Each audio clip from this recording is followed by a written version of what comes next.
우리가 고린도후서 말미 이제 마무리를 향해서 우리가 나아가며 바울의 개인적인 마음과 고린도 교회 성도들 그리고 자신에 대해서 의심하는 저가 정말 사도가 맞냐, 정말 제자가 맞냐, 뭐 이렇게 계속 의심하는 사람들, 특별히 거짓 교사들이 그와 같이 자신들의 권위와 자신들의 말을 더 영향력 있게 세우기 위해서 그 교회의 설립자이기도 하고 사역을 했던 바울에 대해서 끊임없이 그렇게 험담을 하고 그의 권위를 실추시키는 그런 질문들을 하게 되는데, 이것에 대해서 바울이 대답을 계속하는 내용입니다.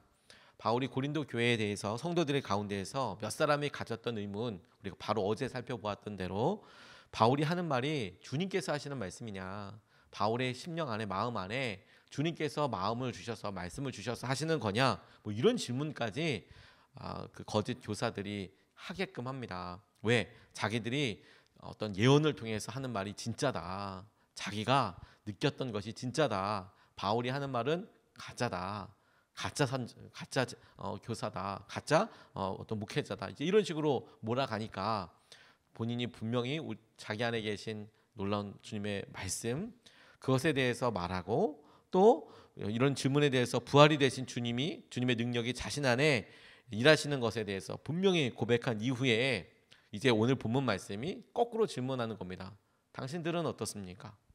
당신들 안에 있는 것은 정말로 그러한지 스스로 점검해 보십시오라고 질문합니다.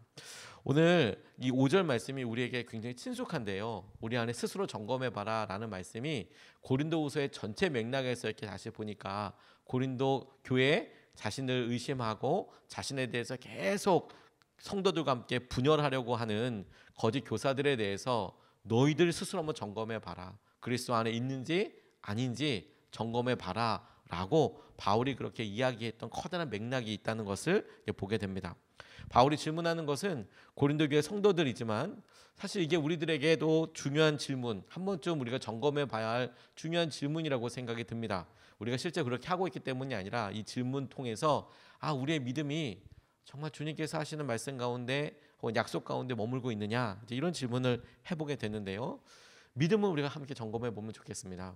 5절 말씀 보면, 여러분은 자기가 믿음 안에 있는지를 스스로 시험해보고 스스로 검증해 보십시오. 여러분은 예수 그리스도께서 여러분 안에 계시다는 것을 알지 못합니까? 모른다면 여러분은 실격자입니다 라고 세번역 성경이 이야기합니다. 실격자다, 이 말이 굉장히 우리에게 새로우면서도 되게 느낌이 확 다가오는 것 같습니다. 우리 스스로가 점검해 보십시오. 물어보십시오. 그렇게 우리 안에, 우리가 믿음 안에 있는지를 스스로 점검해 보십시오.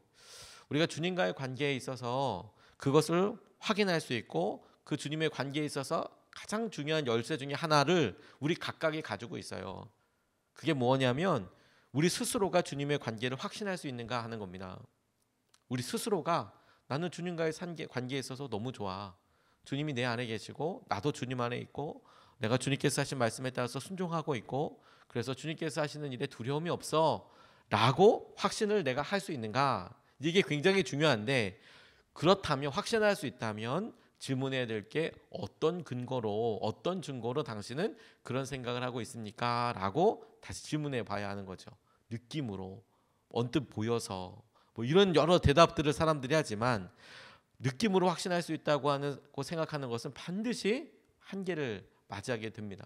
괜히 그런 것 같다, 내가 지금은 주님께서 나를 붙잡아 주신 것이 너무 분명하다, 이렇게 생각한다면 이건 미혹에 빠지기 굉장히 쉽습니다.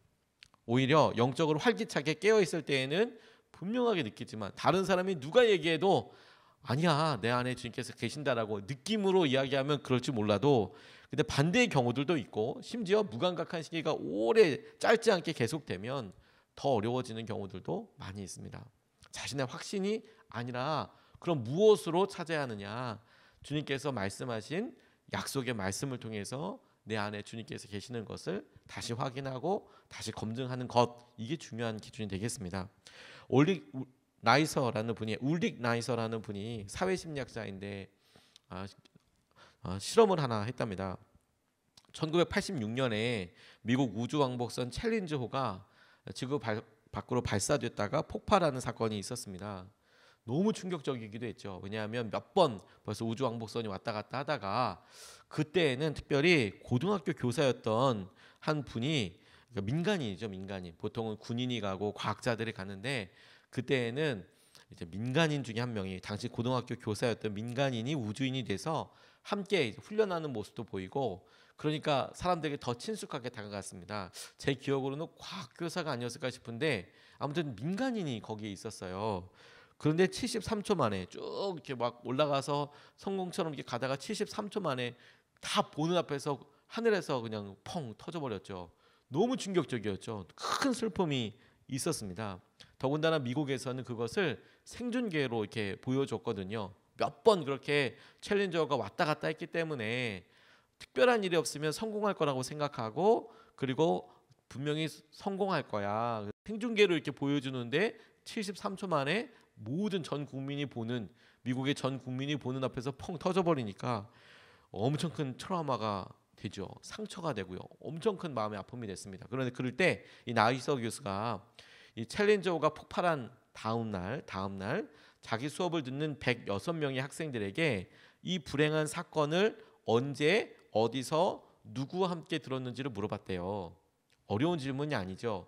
어저께 큰 사건이 있었는데 그 사건을 안타깝게 들었던 장소가 어디고, 그리고 언제 들었고, 그럼 뭐 실시간으로 봤습니다. 뭐 수업 시간에 있다가 누구한테 들었고, 혹은 뭐 매점에서 이렇게 보다가 라디오로 들었고, 다양하게 반응할 수 있죠. 또 누구와 함께 들었는지를 이렇게 물어봤대요. 그리고 적어보라고 했답니다. 이 소식을 접했을 때 어땠는지 종이에 상세히 좀 써보라고.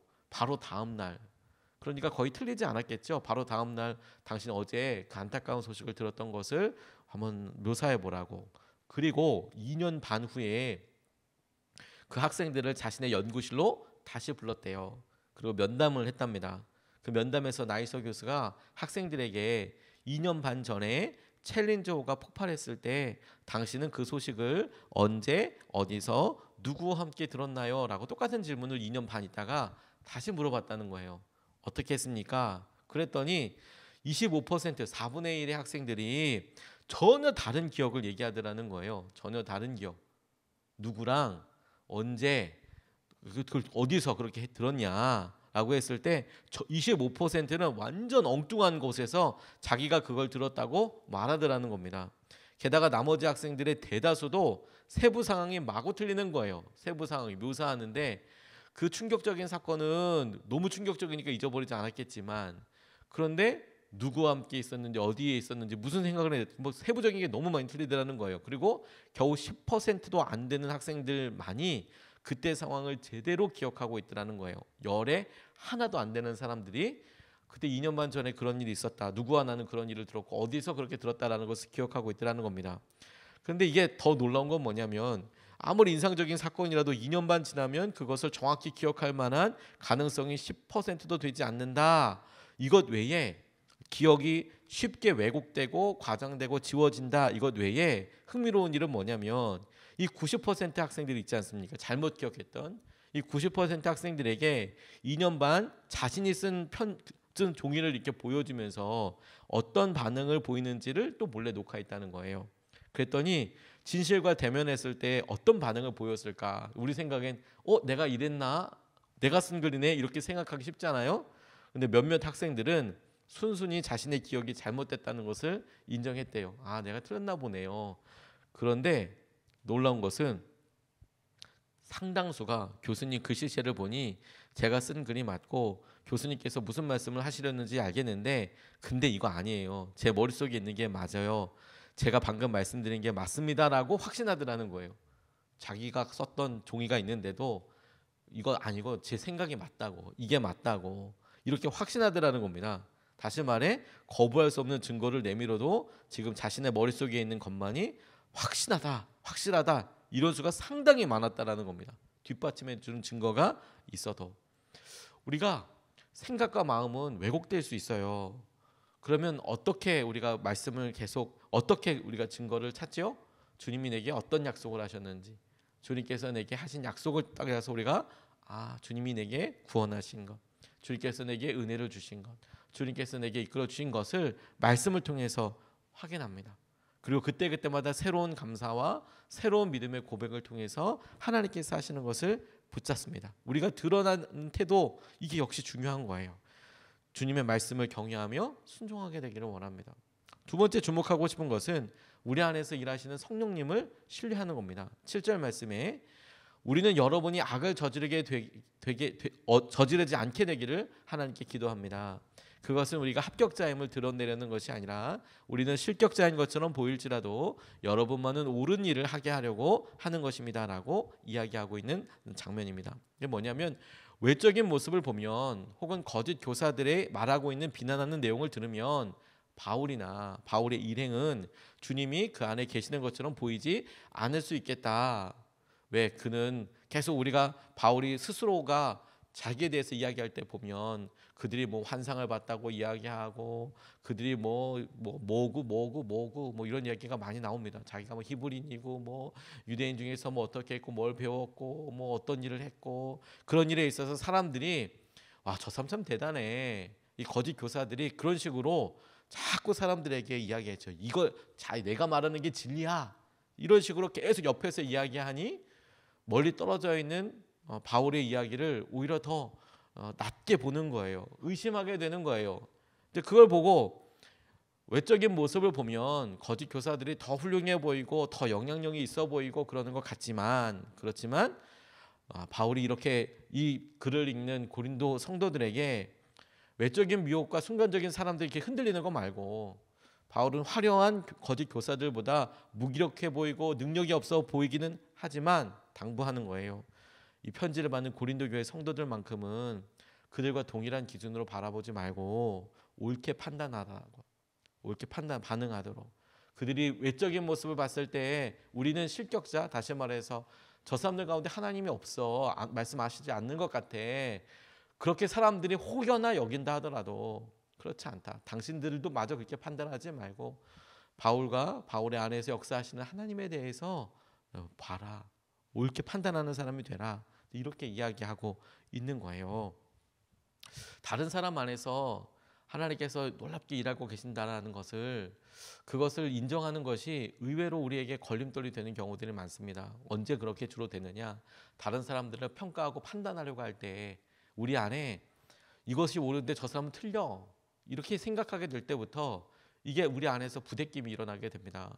저는 목회자의 자녀로서 자라고 어렸을 때부터 계속 교회에서 자라서 다른 사람들보다 경험이나 절대적인 시간으로 보면 복음에 노출된 시간이 훨씬 많았을 거라고 생각이 듭니다. 집이 교회 안에 있었으니까 예배가 계속 진행이 되고 뭐 있으면 같이 들리고 그렇게 되겠지요. 그런데도 저 스스로는 고등학교 때 구원을 받았고 또 믿음으로 주님께서 하신 여러 체험들도 있었다고 생각했지만 정작 제 믿음이 되고 제 고백이 되면서 될 때까지는 여러 번의 단계들이 있었어요. 그리고 주님께서 저를 부르시고 주님께서 나를 사랑하신다는 것 앞에 완전히 무릎 꿇을 때까지 보니까 몇 번의 경험이 있었더라고요. 은혜도 받고 주님께서 하시는 놀라운 체험도 있고 어렸을 때 그렇게 사랑해 주시는 경험들도 했지만 다시 세상에서 무너지고 그리고 방황도 하고 그러다가 하나님께서 살아계시고 나를 부르시는구나라는 걸 깨닫을 때 얼마나 커다란 기쁨이었는지 모릅니다. 큰 기쁨과 은혜로 하나님 앞에 기도하고 하나님을 위해서 다 드려도 아무것도 아깝지 않았어요. 근데 진짜 문제는 어디서 시작이 됐냐면 저와 하나님과의 관계에서 문제가 생기는 것이 아니더라고요. 열심히 그렇게 주님을 사랑하고 무언가 해보려고 하는데 그 다음 문제는 뭐냐면 제 안에 예수님께서 확실히 일하시는 것은 알겠는데 저와 함께하는 다른 사람, 그 중에서도 제 성에 차지 않는 사람, 어떻게 하나님을 사랑한다면서 저렇게 하는 거야? 어떻게 저 위치에 오르고 저런 사역을 하기로 맡았으면서 어떻게 저렇게 하는 거야? 이렇게 판단하고 비난하라는 것이 삽시간에 이 마음에 생기는 거 너무 간단하게 생기더라고요. 주님께서 저를 사랑하시고 그렇게 하셨다는데 어떻게 저렇게 말을 할 수 있는 거야? 어떻게 저렇게밖에 안 되는 거야? 라고 저 사람 안에 성령님이 계시는 거야? 이런 질문을 하게 되고 기쁨으로 정말 그래 라고 인정하는 데까지 굉장히 시간이 걸렸어요. 의외로 시간이 많이 걸렸습니다. 저는 청년들이랑 오래 사역을 했는데 특별히 처음 사역을 시작했을 때 막 뜨거움과 열정으로 막 그렇게 사역을 했거든요. 그러니까 기도하고 하나님께서 하신 은혜를 이렇게 누리고, 그래서 그 기도하는 그런 모습이 오히려 저에게는 되게 커다란 교만의 근거가 됐나 봐요. 열심히 기도하고 그랬던 것이 저는 좋아해서 했지만, 그래서 그렇게 그거에 다른 사람을 평가하는 기준이 되죠. 근데 그런 모습으로 보니까 당시에 함께 일했던 청년들이, 아니 그렇게 너 사랑한다면서, 그런데 어떻게 모임에 안 와? 혹은 너 그렇게 사랑한다면서, 그런데 어떻게 네가 맡은 일에 대해서 그렇게 하지 않아? 제 마음속에 그 친구들한테 얘기하지 못해도 막 부대낌이 있었어요. 그런데 그게 얼마나 큰 교만이고 죄인지 깨닫는데 의외로 시간이 걸리고, 그리고 그것을 경험하게 되고, 그렇구나, 주님께서 저를 바꾸실 수 있다면, 바꾸실 수 있었다면, 우리를 바꾸실 수 있었다면 그 사람들도 바꿀 수 있겠구나, 성령님께서 하시면 그거 하실 수 있겠구나, 그리고 지금 저 사람 가운데 내가 모를지라도, 우리가 모를지라도 성령님께서 일하시는 것이 분명하구나, 그렇게 하시겠지라고 믿는 데까지, 성령님의 능력을 믿는 데까지 큰 믿음과 과정들이 필요하더라고요. 그리고 그게 주님이 원하시는 것이라고 생각하게 됐어요. 다른 사람들을 평가할 때 그 사람들의 외적인 모습이 아니라 그 사람을 통해서 일하시는 주님을 바라봐야 합니다. 주님께서 저들 가운데 일하시지, 붙잡아 주시지, 주님께서 이루시고 인도하시는 능력을 함께 경험하게 될 거예요. 우리가 우리 스스로에게 일하시는 주님, 우리가 말씀으로 확인하고 그 말씀을 통해서 하나님께서 하신 능력을 우리가 함께 누리지만, 그러나 그것을 통해서 다른 사람들을 평가하고 혹은 바라볼 때 나를 변화시키신 그 주님께서 저 사람도 동일한 믿음과 동일한 말씀으로 변화시키시지, 다른 사람들을 평가절하하거나 저 사람도 구원받지 않았어 라고 평가하는 것이 아니라, 하나님께서, 성령님께서 저들을 놀랍게 인도하시고 붙잡아 주실 거야, 이런 믿음으로 주님을 의지하며 함께 나아가면 좋겠습니다. 우리 안에서 일하시는 성령님을 신뢰하고 주님께서 하시는 은혜를 함께 누렸으면 좋겠습니다. 오늘 두 가지 말씀을 같이 나눴는데요. 첫 번째, 믿음을 점검해 보십시오. 우리가 믿음을 점검해 보십시오. 주님과의 관계를 확신할 수 있는가, 여기에 확신 있는가라는 느낌이 아니라, 하나님께서 주신 말씀을 제가 다시 한번 찾습니다. 그 말씀을 제가 경외하는 마음으로 붙잡고, 주님께서 제게 하신 말씀을 따라서 제 안에 이것이 진리로 이루어진 것을 믿습니다. 말씀에서 우리 스스로를 점검하고 자유함을 누리면 좋겠습니다. 두 번째, 우리 안에서 일하시는 성령님을 신뢰하십시오. 우리 안에도 있지만 다른 사람 안에도 동일하게 일하시는 전능하신 하나님이십니다. 그분께서 우리를 바꾸셨다면 그 사람들도 바꾸실 수 있습니다. 바울이 얼마나 답답하고 마음이 아팠겠습니까? 자기를 바라보고 자기와 함께 사역했고 함께 이야기했는데 자신에 대해서 오히려 평가하는 거예요. 하나님의 사람이 아닐 수 있다고, 제자가 아닌, 사도가 아닐 수 있다고, 저 사람이 말하는 것은 하나님께서 하신 말씀이 아닐 수 있다고, 얼마나 마음이 아팠겠습니까? 그래서 오히려 거꾸로 반문하는 거죠. 당신들 안에 있는 것은 맞냐? 그리고 거짓 교사들 말고 이 고린도후서를 보는 당신들은 옳게 판단을 해라. 이걸 통해서 하나님, 주님께서 우리 가운데 성령님 주시고 그 성령님이 인도하시는 데 우리가 믿고 의지하고 무기력한 것이 아니라 주님의 말씀을 우리가 의지하고 그 주님이 우리를 이끄시고 붙잡아 주실 것을 믿습니다. 그렇게 이루어 주십시오. 이것을 붙잡고 두 번 나눠서 같이 기도하겠습니다. 첫 번째, 말씀을 더욱 굳건히 신뢰하게 하소서. 주님의 말씀을 경외하게 하소서. 말씀을 더욱 굳건히 신뢰하게 하시고 주님의 말씀을 경외하게 하여 주십시오. 주님께서 일하시고 붙잡아 주시는 것을 아버지 우리가 보게 하여 주십시오. 우리가 첫 번째로 같이 함께 기도하겠습니다.